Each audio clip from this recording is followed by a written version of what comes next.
Hello and welcome to Learning Target 3.6. This is all about enzymes. Congratulations on making it to this point. Your learning target here is to be able to explain what enzymes are and how they work. So first I want to begin this learning target by telling you a story. And that story is the story of lactose intolerance and how that relates to enzymes.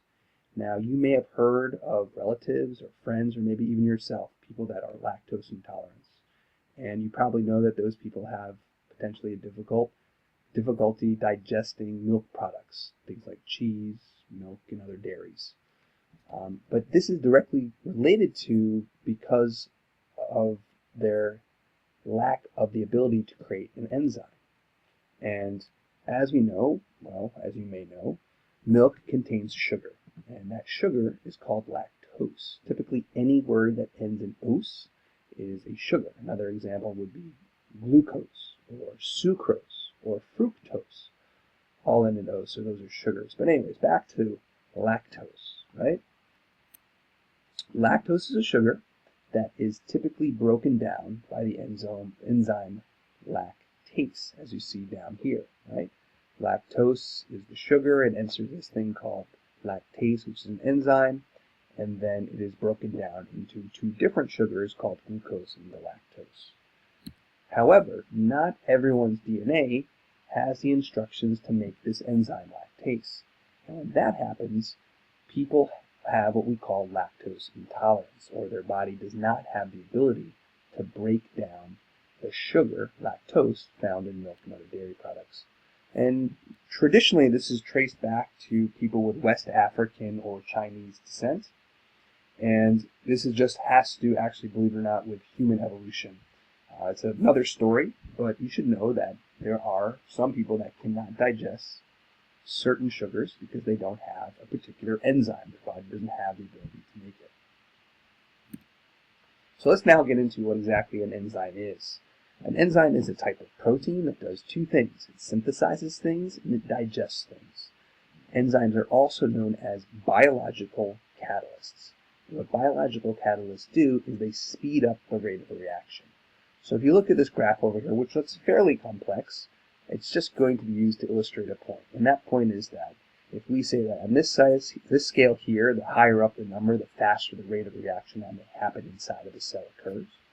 And over here, we see the substrate concentration, or the amount of stuff that an enzyme is using to break down, so it might be something like lactose. If there's no enzymes present in this particular area, then the rate of reaction proceeds at a fairly steady state. However, if you add enzymes into the mix, then you'll see that that rate, that speed, or the steepness of the curve here increases. And that just demonstrates that when you add enzymes to a reaction, it gets sped up. Without them, it does not proceed as quickly. One more thing I want to do here is make a connection between enzymes and a previous topic, that is the cell organelles. Now I mentioned here that enzymes are proteins, and you should know and remember that ribosomes are the things that make proteins. So if we're to zoom in here, try to zoom in.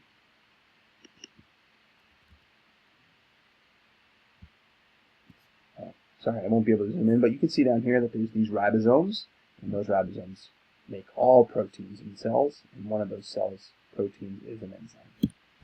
So moving on, I just want to clarify here two vocabulary words. The role of enzymes. Enzymes synthesize things. Synthesize means to put things together. You can see here this enzyme takes these two molecules, and when those molecules leave, there's now a new product. And enzymes also digest things. And digestion is just another way to break things down. So these two molecules start here, and then this enzyme breaks them apart. Digestive enzymes play a very important role in your body, especially when you eat food. And you have enzymes all along your digestive system. When food first enters your mouth, in your saliva, your spit, you have enzymes that break down starches. And those starches get broken down into sugars.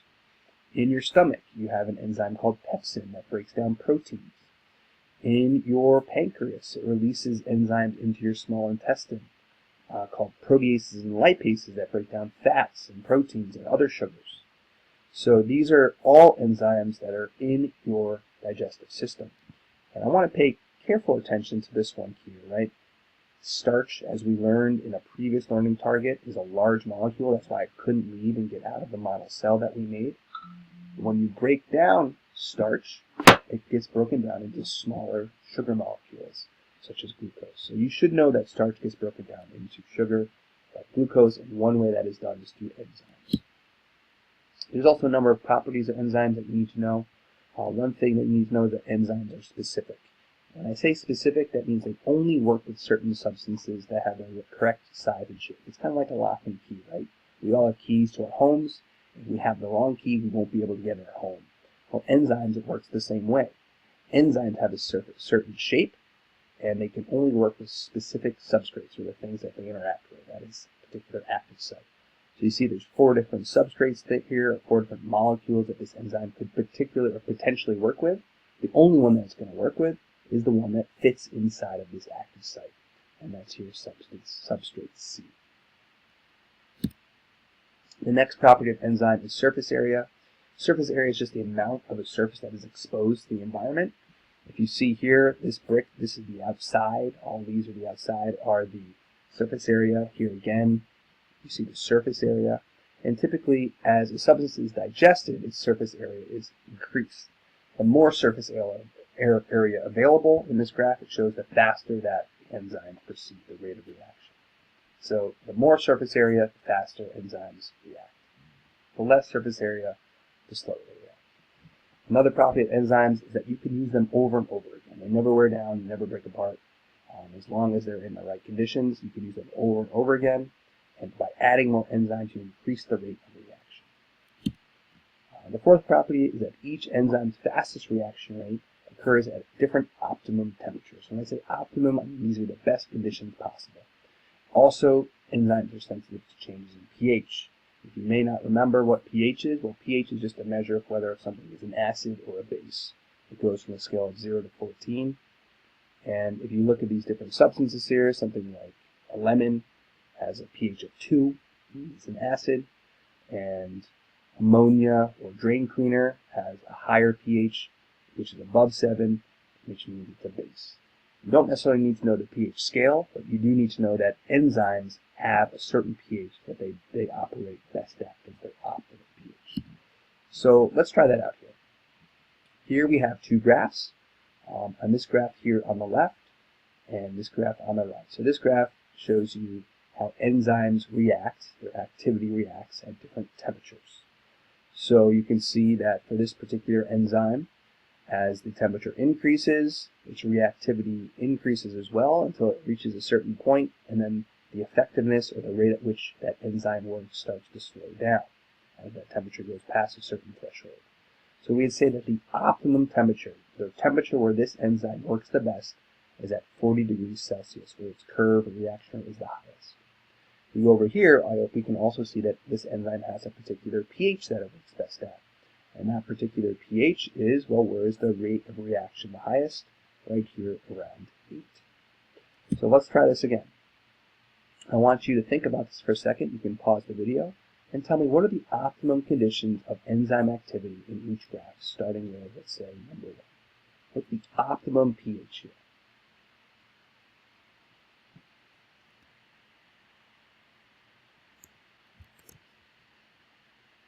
Okay, so I would go over, I would find the peak, and I would draw a line down, and I would say that the optimum pH here is around 8.5, maybe 9. What about number 2? What's the optimum pH for each of these enzymes? So again, you can draw the graph. This is where the enzyme works best. Feel free to draw on your test as well when you get it. The best pH for pepsin, which is an enzyme that digests protein in the stomach, is 3. And the optimum pH for trypsin, which is a protein that, or an enzyme that digests protein in the stomach, or the intestine, sorry, is 8.5. Now, one thing that I want you to pay attention to is that your stomach acid, there's acid in your stomach, has a pH of 2. So let's just write that down.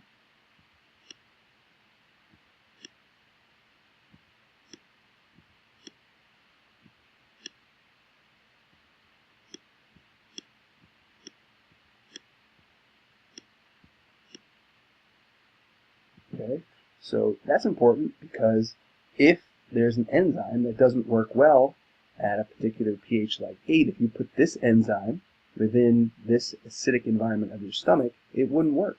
The same thing is true is if you put this enzyme in this particular environment, it wouldn't work. So each enzyme has a specific place in which it works best.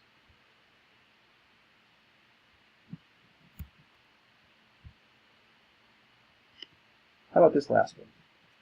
I'm sorry that this is in the way for you here. Let's see if I can move it.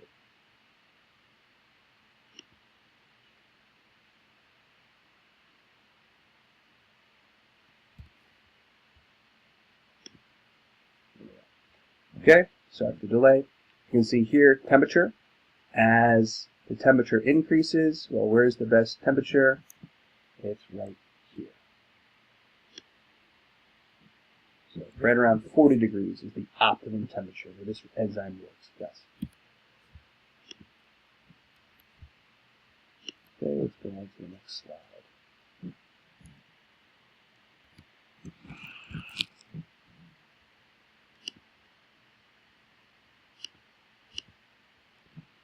The next property of enzymes is that enzymes denature. This means that enzymes break down.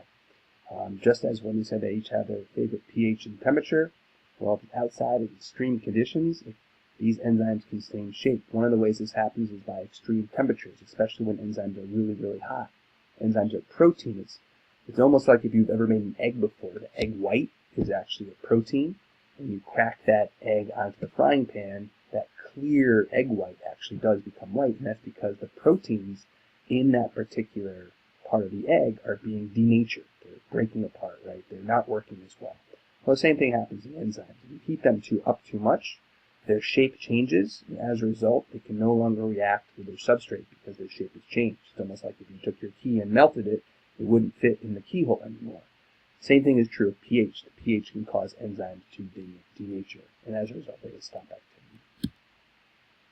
So tell me here, at what temperature has the enzyme denatured, or has it stopped working?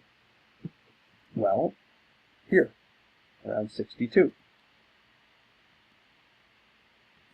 Now here's a kind of a question that might make you think a little bit. What would happen if we increased the enzyme's temperature from 62 up to, say, 65? How would that affect the enzyme activity? This is kind of a trick question, right? If the enzyme isn't working at 62 and you turn the temperature up to 65, is it going to work? Well, it's already stopped working here. No, it's not going to work here either. So just keep that in mind. You may see questions like that on your assessment. All right, what pH value has this enzyme denatured? Where has it stopped working?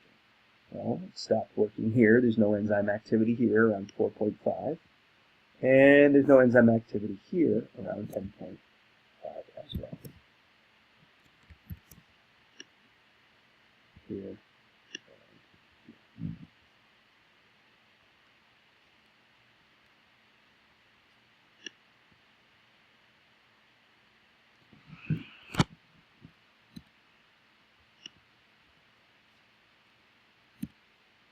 Let's check in. What property of enzymes is represented here? This is the fact that enzyme rate of reaction speeds up with increased surface area. What property of enzymes is represented here? Well, this shows that enzymes are specific. This enzyme will only work with this substrate because of its particular size and shape. What property of enzymes are represented here?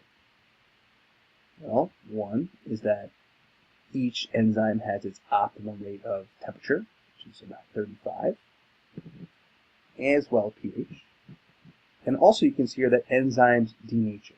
At above 42 degrees, there's no longer any enzyme activity. So that brings us to the end of an introduction to enzymes.